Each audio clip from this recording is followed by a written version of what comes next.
হয়ে যাবে, জমিনের ভিতর থেকে পানি উঠতে থাকবে।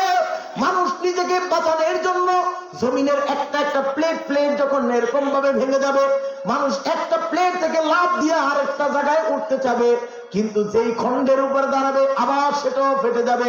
আরে মানুষের কি অবস্থা হবে? মানুষ সেদিন চিৎকার মেরে আল্লাহকে বলবে, ওইয়া আল্লাহ তাআলাকে বলবে, মালাহা মালাহা, আল্লাহ আজকে জমিনের কি হলো? জমিন কেন বারবার ফেটে যায়? জমিন কেন ফেটে যাচ্ছে, টুকরো টুকরো হয়ে যাচ্ছে? আমার ভাইরা, এই জন্য আল্লাহ তাআলা কোরআনের ভিতরে সূরাতুল হজের এবার মানুষকে ওই কিয়ামতের দৃশ্যটা তুলে ধরে বলেন, সেদিন তুমি মানুষকে দেখবে নেশাগ্রস্ত মানুষের মতো, তার দিশ নাই কিছু নাই, শুধু দৌড়াবে দৌড়াবে আর খালি বলবে বাঁচাও বাঁচাও। আরে যেদিন ভূমিকম্প হয়েছে শুক্রবার দিন, আমি তো তিনতলা আমার বাচ্চা লইয়া বুকে, আমি আর নিচের আম্মু কই, আমার বউ নিচের আম্মু আগে হয়ে গিয়ে বুরকা লইতেছে, কারণ আমাকে মৌলবীর বউ তো, এটা তো খালি কই লইলে আবদা নাইমা যাওয়া যায় না, আগে গিয়ে বুরকা লওয়া লাগে সেই দৌড়। আর যা আছে সত্য তো, আমরা যাই হোক বিবি বুরকা নিয়েছেন, দোতলায় গেছি যে আবার পরবর্তীতে আবার হয় কিনা। তো দোতলায় যখন দাঁড়ায় রয়েছি নিচের আমি নেই, হঠাৎ করে রাস্তার দিকে আমার চোখ পড়ছে, দেখি দোকান পাট যা আছে সব দৌড়ে রাস্তায়।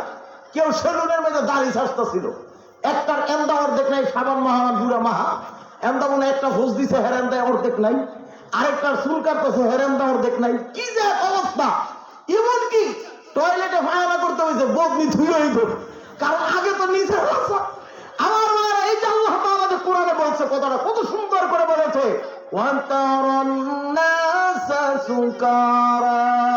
সেদিন দেখবে মানুষগুলো সে কোন অবস্থায় আছে খবর নাই, মানুষগুলো পাগলের মতো নিজেকে বাঁচানোর জন্য দৌড়াবে।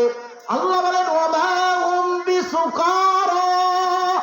মানুষগুলো আসলে নেশাগ্রস্ত ছিল না, তারা নিজেদেরকে বাঁচানোর জন্য যখন তারা এরকম দেখবে, ওয়ালাকিন্না আযাবাল্লাহি শাদীদ,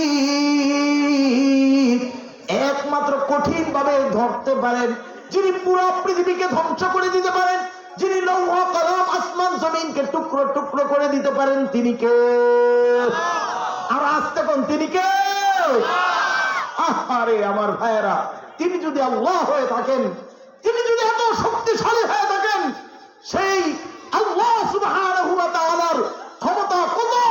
আল্লাহ তাআলা কোরআনে বলেন, তাবারাকাল্লাযী বিয়াদিহিল মুলকু ওয়া হুয়া আলা কুল্লি শাইইন কাদির।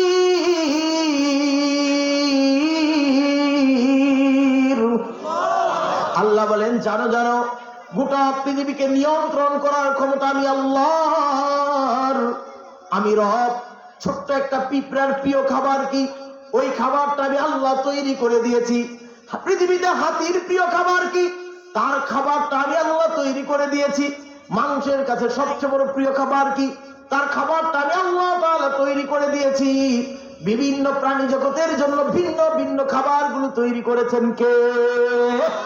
আল্লাহ করেছেন, আল্লাহ।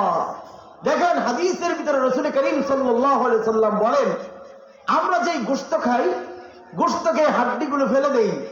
গোশত হচ্ছে আদম জাতি, মানব জাতির খাবার, আর হাড্ডিগুলো হচ্ছে জিন জাতির খাবার। কোন সুবহানাল্লাহ! জিন জাতি যখন এটাকে ধরে, তো আল্লাহর পক্ষ থেকে কুদরতি ভাবে তাদের খাবার এখানে গোশত তৈরি হয়ে যায়, তারা আবার নতুন করে খায়। আবার তারা খেয়ে যখন জমিনে ফেলে দেয়, এবার ওগুলোকে পিঁপড়া, বিভিন্ন ধরনের পৃথিবীর জমিনের কীট পতঙ্গগুলো তাকে খায়। আল্লাহ তাআলা একটা খাবার কত জাতিকে ভাগ করে আল্লাহ তাআলা খাওয়ায় দেয়। এই সব প্রসেস তৈরি করেছেন কে? আল্লাহ। আমার ভাইয়েরা, বিশ্বাস করেন, নন্দী ভাইয়ের বসা আছে, সমস্যা নাই। আজকে আপনাদেরকে একটা কথা বলবো। আপনারা জানেন আমি ইমদাদুল্লাহ হাশিম, আমার শরীরটা যত বড় না, এর চেয়ে 100 গুণ আমার কলজাটা এর চেয়ে বড়।